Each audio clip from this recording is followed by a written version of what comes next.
here's a piece of Boulder Opal with a few faces of opal showing on it, rules in millimetres. The material's been wetted. The white that you keep seeing there's a reflection off the lights. Basically, it's a piece of material that's got fissures of opal running into it. Probably doesn't go too far that way there now. But it's over here as well.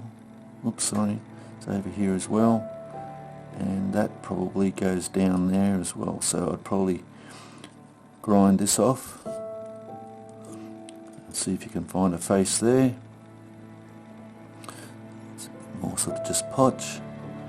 This nice pretty little red blue stone there on the end.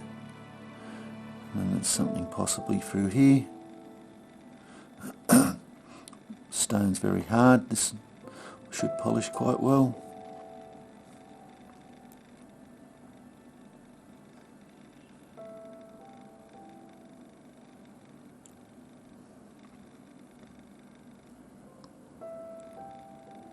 Anyway, hope you've enjoyed. Cheers.